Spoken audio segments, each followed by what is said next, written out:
اللہ کے نبی نماز کس طرح ادا کرتے تھے؟ اللہ تعالیٰ کے محبوب بندوں میں انبیاء کرام علیہم السلام، صحابہ کرام رضوان اللہ تعالیٰ علیہم اجمعین اور اولیاء اکرام رحمۃ اللہ تعالیٰ نے انہیں اپنی خاص رحمت سے نوازا۔ یہ محبوب ہستیاں اپنی نماز میں اللہ کی یاد میں کھوئے جایا کرتی تھی۔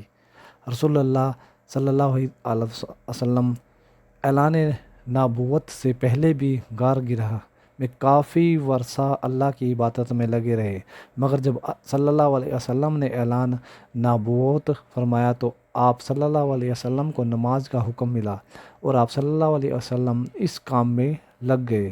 شروعات میں آپ چھپ کر نماز ادا کیا کرتے تھے۔ رسول اللہ صلی اللہ علیہ وسلم کی نماز آپ کی نماز مکمل تھی۔ آپ صلی اللہ علیہ وسلم نفلی نمازوں میں بھی اللہ کے خوف سے رونے لگتے تھے اور محبت سے دھیان لگاتے تھے کہ دنیا کے ہر حالات سے دور اور بارگاہ رب العزت کے بالکل قریب ہو جاتے۔ اللہ تعالیٰ کے حضور آپ صلی اللہ علیہ وسلم جیسی کامل اور مقبول نماز نہ کوئی پڑھ سکا اور نہ ہی پڑھ سکے گا۔ آپ تہجد پڑھا کرتے تھے اور شروع میں 1 سال تک آپ صلی اللہ علیہ وسلم پر نماز تہجد فرض تھی، پھر یہ نماز فرض کی بجائے نفلی ہو گئی۔ تہجد کے نفلی ہو جانے کے بعد بھی رسول اللہ صلی اللہ علیہ وسلم راتوں میں لگاتار نماز پڑھا کرتے تھے اور بڑی قرات کیا کرتے تھے۔ بعد میں جب 5 نماز جماعت فرض ہو گئی تو آپ صلی اللہ علیہ وسلم نے آخری دم تک اس فرض کو اچھے طریقے سے پورا کیا۔ آپ صلی اللہ علیہ وسلم کی نماز میں اتنی عزیز اور خوشی کھوج ہوتی تھی کہ اس کی مثال نہیں ملتی۔ میرے دوستو، آپ صلی اللہ علیہ وسلم نے نماز کے لیے بہت سی تکلیفیں بھی برداشت کی۔ بخاری شریف میں ہے کہ ایک دن آپ صلی اللہ علیہ وسلم حرم شریف میں نماز پڑھ رہے تھے اور قریشی بیٹھے مذاق کر رہے تھے۔ ابو جلال نے کہا، کاش اس وقت کوئی جاتا اور اونٹ کی اوجھی اٹھا لاتا اور محمد صلی اللہ علیہ وسلم جب سجدے میں جاتے ہیں تو وہ ان کی گردن پہ ڈال دیتا۔ چنانچہ اوبا نے ابو جلال کی خواہش کے مطابق ایک بڑے اونٹ کی جھڑی لا کر آپ صلی اللہ علیہ وسلم پر ڈال دی اور آپ کا سخت تکلیف اٹھانی پڑی۔ حضرت عوف صلی اللہ تعالیٰ عنہ کہتے ہیں کہ ایک رات میں رسول صلی اللہ علیہ وسلم کے ساتھ تھا۔ رسول صلی اللہ علیہ وسلم نے مسواک کیا، حضور نماز کے لیے کھڑے ہو گئے۔ میں بھی رسول صلی اللہ علیہ وسلم کے ساتھ نماز میں شریک ہوا۔ رسول صلی اللہ علیہ وسلم نے 1 رکعت میں پوری سورہ بقرہ پڑھ ڈالی۔ جہاں رحمت کی آیت آتی ہے ٹھہر جاتے اور دیر تک رحمت کی دعا مانگا کرتے۔ سورت کے آخری پر رکوع کیا اور اتنی دیر تک رکوع میں رہے جتنی دیر سورہ بقرہ کی قرات میں لگتی تھی۔ رکوع کے بعد اتنا ہی لمبا سجدہ کیا۔ دوسری رکعت میں سورہ الاقرام پڑھی۔ اسی طرح ہر رکعت میں پوری 1 سورت پڑھتے رہے۔ تو میرے دوستو، رسول صلی اللہ علیہ وسلم اس طرح سے نماز پڑھا کرتے تھے۔ کیا ہم نے کبھی غور کیا ہم کس طرح سے نماز ادا کرتے ہیں؟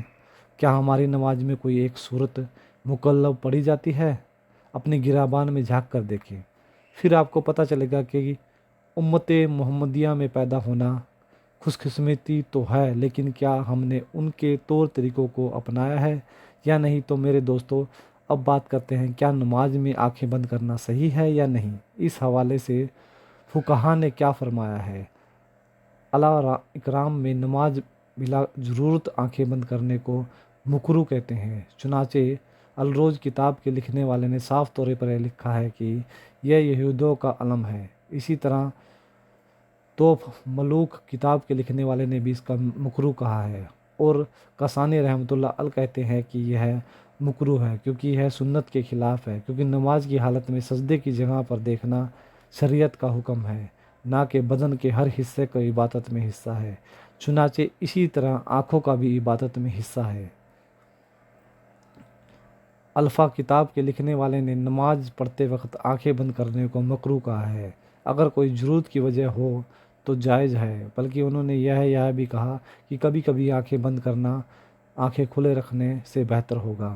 امام آس بن عبداللہ سلام رحمۃ اللہ علیہ نے اپنے فتوے میں ضرورت کے وقت آنکھیں بند کرنے کی اجازت دی ہے۔ اگر اسے نماز میں دھیان لگانے میں آسانی ہو تو آنکھیں بند کی جا سکتی ہیں، جبکہ ابن قیّم رحمۃ اللہ علیہ نے جد المیعاد کتاب میں صاف طور پر لکھا ہے کہ آنکھیں کھول کر رکھنا ضروری ہے اور آنکھیں بند کر کے رکھنے سے دھیان لگانے میں آسانی ہو۔ مثلاً کوئی ایسی چیز موجود ہے جس سے دھیان لگانے میں ڈسٹرب ہو رہا ہو تو پھر آنکھیں بند کرنا مکروہ نہیں ہے، بلکہ ایسی صورت میں مکروہ کی جگہ مستحب کہنا غلط نہیں ہوگا۔ تو دوستوں، مکحف کے فرمان کے مطابق ہم نے دیکھا کہ کیا نماز کے دوران آنکھیں بند کی جا سکتی ہیں یا نہیں۔ بہرحال بہتر ہو تو یہ ہے کہ آنکھیں کھول کر نماز پڑھی جائے، کیونکہ نماز پڑھنے کے دوران سجدے کی جگہ پر دیکھنا ضروری ہے۔ دوستوں، آخر میں اللہ تعالیٰ سے دعا ہے کہ اللہ تعالیٰ ہمیں دین کی سمجھ عطا فرمائے، ہمیں نماز میں دھیان لگانے کی توفیق عطا فرمائے، جس طرح رسول اللہ صلی اللہ علیہ وسلم نے زندگی گزاری ہے اسی کے نقش قدم پہ چلنے کی توفیق عطا فرمائے۔ ہم رسول صلی اللہ علیہ وسلم کی سنتوں پر عمل کرنے والے بن جائیں، ہمارا جینا مرنا رسول صلی اللہ علیہ وسلم کی فرما بردار میں گزرے، ہم رسول صلی اللہ علیہ وسلم کے سچے پکے امتی بن جائیں۔ یا اللہ پاک ہمارا خاتمہ ایمان پر فرمائے، آمین یا رب العالمین۔ تو میرے دوستوں، یہ تھی ہماری آج کی ویڈیو۔ ہم امید کرتے ہیں کہ آپ کو ہماری آج کی ویڈیو بہت پسند آئی ہوگی۔ ویڈیو پسند آنے کی صورت میں لائک اور شیئر کیجیے گا، اور ویڈیو میں سمجھ میں آنے کی صورت میں کمنٹ باکس میں ضرور لکھیے گا۔ ملیں گے انشاءاللہ تعالیٰ اپنی اگلی ویڈیو